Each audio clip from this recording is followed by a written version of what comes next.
Hello everyone, welcome to our channel. Today we are going to see Aptopadesha pramana. इसके पहले भी हमने आप्तोपदेश प्रमाण डिटेल में देखा है। इसके पहले हमने लास्ट क्लास में देखा कि वाक्य अर्थ, कोई भी वाक्य उसका क्या अर्थ होता है और कोई भी वाक्य को कैसे समझा जाता है वो हमने देखा है। इस क्लास में हम देखेंगे वाक्य कैरेक्टरिस्टिक्स ऑफ वाक्य अर्थ ज्ञान, मतलब एक एक वर्ड्स का क्या इंपॉर्टेंस है वो हमें देखेंगे इस क्लास में। द कॉम्बिनेशन ऑफ पदा मतलब वर्ड्स होता है। The combination of words is known as वाक्य। किसी भी सेंटेंस में बहुत सारे वर्ड्स जब एक साथ कंबाइन होते हैं तो उसे हम वाक्य बोलते हैं। अब इन वाक्यों को जानने के लिए 3 फैक्टर्स इंपॉर्टेंट है। फॉर एग्जाम्पल, फर्स्ट इज आकांक्षा, योग्यता एंड सनिधि। जनरली अगर हम देखें ये 2 मार्क्स के लिए या फिर 3 मार्क्स के लिए पूछे जाएंगे एंड एज अ वाक्य अर्थ वाक्य 5 मार्क्स का क्वेश्चन पूछा जा सकता है। बहुत मिनिमल है 5 मार्क्स के लिए, जनरली 2 मार्क्स के लिए एक एक पूछे जाते हैं। Now what is Akanksha? Akanksha means expectancy. कोई भी the inter relationship of words with a complete and a correct presentation, मतलब जब हम कोई सेंटेंस लिख रहे हैं उसमें एंड द या फिर जो इंटर रिलेशनशिप वर्ड्स हम यूज कर रहे हैं वो एकदम परफेक्ट होना चाहिए to complete a sentence, that is called as आकांक्षा। जैसे हम कोई भी रैंडमली राम एंड कृष्णा, इसमें कोई भी आकांक्षा नहीं है, मतलब ये एक कंप्लीट सेंटेंस नहीं है या इससे हमें कुछ पता नहीं चल रहा है। सो इसके लिए Ram and Krishna are friends, that is आकांक्षा। इसमें क्या है, इंटर रिलेशनशिप ऑफ वर्ड्स है, जैसे राम एंड कृष्णा, और क्या है वो क्या है, फ्रेंड्स है। These are the complete and a correct presentation. जब एक सेंटेंस में कंप्लीट मीनिंग और एक करेक्ट प्रेजेंटेशन है तो उसे हम बोलते हैं आकांक्षा। अब आकांक्षा में क्या क्या प्रेजेंट होना चाहिए? अ सेंटेंस शुड हैव कर्ता, मतलब जैसे हमने पहले भी ग्रामर वगैरह में पढ़ा है कि सबसे पहले सब्जेक्ट होना चाहिए, ऑब्जेक्ट होना चाहिए, वर्ब होना चाहिए। अगर किसी भी सेंटेंस में ये सारी चीज़ें हैं तो दैट इज कॉल्ड एज आकांक्षा। नेक्स्ट इज योग्यता। The word which are used should be meaningful and reliable but should not be contradictory. मतलब क्या होता है, जब हम कोई भी सेंटेंस यूज कर रहे हैं वो एक करेक्ट होना चाहिए विद इट्स मीनिंग।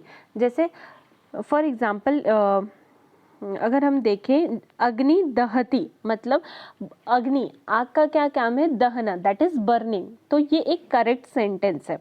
जलना संचिति, मतलब वाटर, जला का क्या काम है, संचिति मतलब वेट करना, तो ये इनकी प्रॉपर्टीज है। तो जब कोई चीज़ एक प्रॉपर मीनिंग के साथ उसी से रिलेटेड हमें बोलते हैं तो उसे बोलते हैं योग्यता। योग्यता का मतलब ही क्या होता है, क्वालिटी। अगर किसी चीज़ की योग्यता मतलब उसकी क्वालिटी हम उसके करेक्टली बोले तो उसे बोलते हैं योग्यता।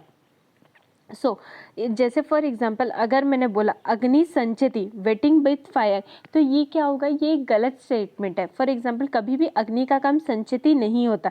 जलनी दहती, बर्निंग बाय वाटर, वाटर से कोई जल नहीं सकता। So because of that this is having no योग्यता।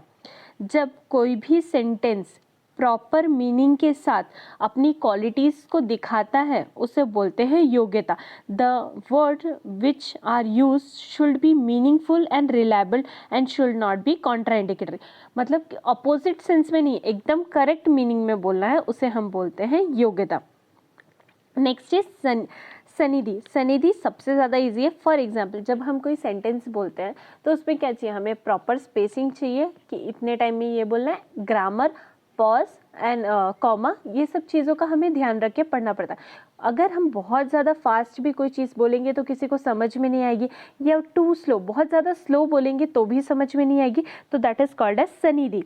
The word should be pronounced correctly with the proper gapping without a more delay or pause, मतलब कोई भी सेंटेंस को बहुत ज़्यादा डिले करके भी नहीं बोलना और बहुत ज़्यादा फास्ट भी नहीं बोलना।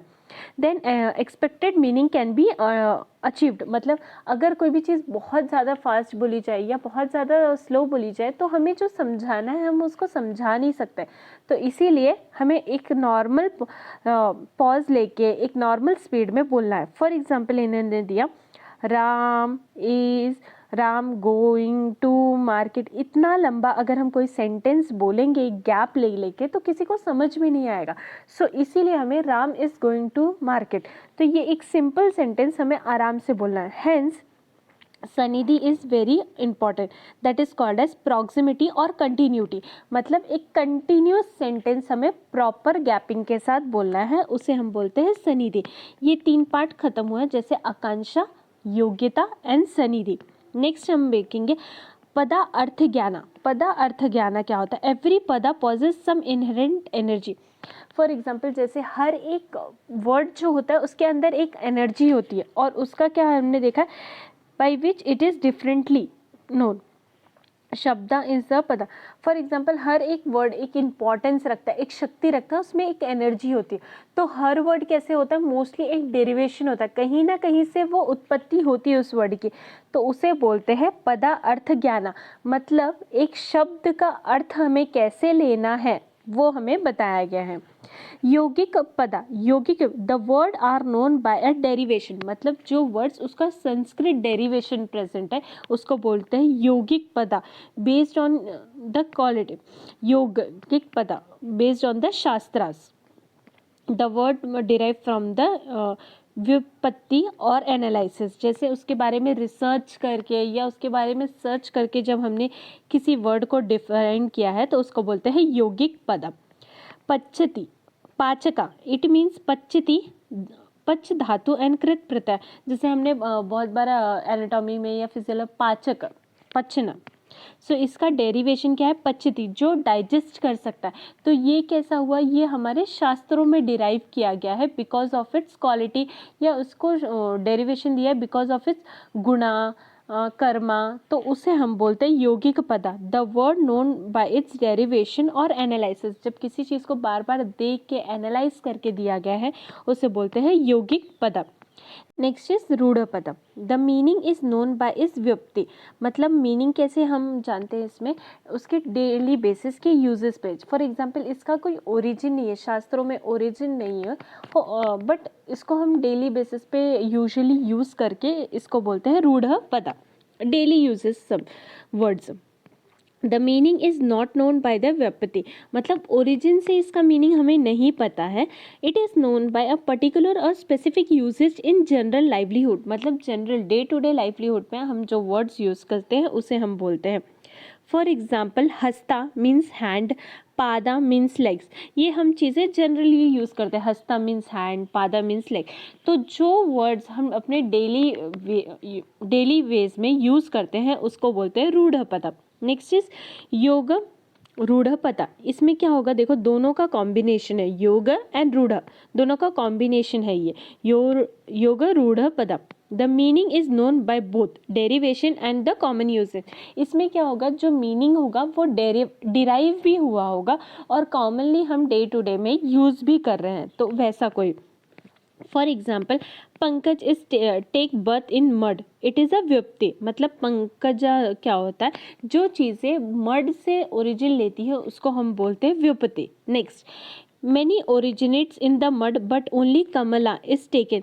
बहुत सारी चीज़ें मड में ओरिजिनेट होती है, पर क्या हम लेंगे? जनरली कोई भी चीज़ अगर हम बोलते हैं कि मड में कुछ उगा है तो हम क्या बोलते हैं? कमल। सो इसका मतलब है कमल जो है उसका एक सिनोनियम पंकजा जो है वो व्युत्पत्ति से आया है। सेकंड, कमल हम डे टू डे यूज में लेते हैं। So hence Pankaja and lotus और लोटस आर योग रूढ़ पदा। मतलब इसका एक वर्ड डेली बेसिस पे यूज हुआ है इसलिए हमें पता है, और एक इसका डेरिवेशन है। तो दोनों जब हमें पता है तो उसको बोलते हैं योग रूढ़ पदा। तो आज की क्लास में हमने देखा कि वर्ड्स को कैसे जानते हैं, जैसे आकांक्षा, योग्यता एंड सनिधि 3 टाइप्स के हो गए। नेक्स्ट इज पदा अर्थ ज्ञाना। कोई भी वर्ड का ज्ञान कैसे देखेंगे? दैट इज यौगिक पदा, रूढ़ पदा एंड योग रूढ़ पदा। Thank you for watching by Siddhaksha Ayurveda.